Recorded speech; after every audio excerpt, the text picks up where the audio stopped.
नमस्कार शेतकरी मित्रांनो, SP फार्मिंग इंजिनियर या आपल्या यूट्यूब चॅनलवर सर्वांचं स्वागत आहे।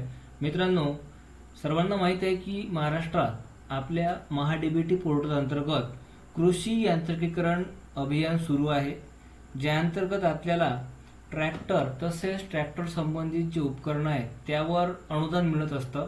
मित्रांनो, आपण जर अनुसूचित जाती जमाती किंवा महिला अल्प व अत्यल्प भूधारक शेतकरी असाल तर आपल्याला जास्तीत जास्त 1,25,000 रुपये एवढी सबसिडी मिळू शकते। आणि आपण जर या व्यतिरिक्त असाल तर आपल्याला जास्तीत जास्त 1,00,000 रुपये एवढी सबसिडी ट्रॅक्टर खरेदी तसेच जे कृषी यंत्र असतात त्याच्या खरेदीवर मिळू शकते।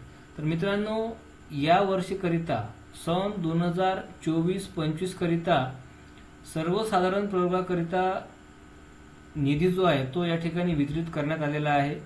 आपण बघू शकता, दिनांक 20 जून 2024 चा शासन निर्णय आहे आणि आपण वर वाचू शकता, सन 2024-25 मध्ये कृषी यांत्रिकीकरण उपअभियानांतर्गत सर्वसाधारण प्रयोगासाठी पहिला हप्त्याचा निधी वितरित करण्याबाबत। मित्रांनो, GR आपण डिटेलमध्ये वाचूया।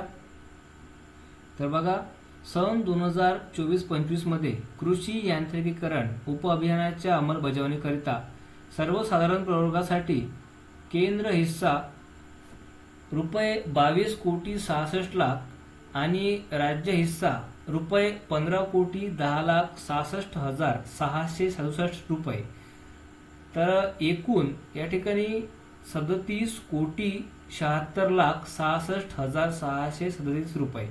मित्रांनो, एवढा जो निधी आहे तो फक्त 2024-25 करिता सर्वसाधारण प्रयोगासाठी आहे आणि त्यामधील हा जो आहे हा पहिला टप्पा आहे। मित्रांनो, केंद्र आणि राज्य शासन मिळून कृषी यांत्रिकीकरण अभियान राबवत आहेत। यामध्ये 60% निधी जो आहे तो केंद्र शासनाचा असतो, 40% निधी हा राज्य शासनाचा असतो। तर मित्रांनो, आपण महाडीबीटी पोर्टल अंतर्गत अर्ज सादर करून या ट्रॅक्टर तसेच जे कृषी यंत्र आहेत त्याच्यावरती अनुदानासाठी लाभ घेऊ शकता। मित्रांनो, हा GR आणि हा व्हिडिओ जास्तीत जास्त शेतकऱ्यांपर्यंत पोहोचवा, जेणेकरून त्यांना या मिळणाऱ्या अनुदानाचा फायदा घेता येईल। मित्रांनो, या ठिकाणी इथेच थांबूया। थँक्यू।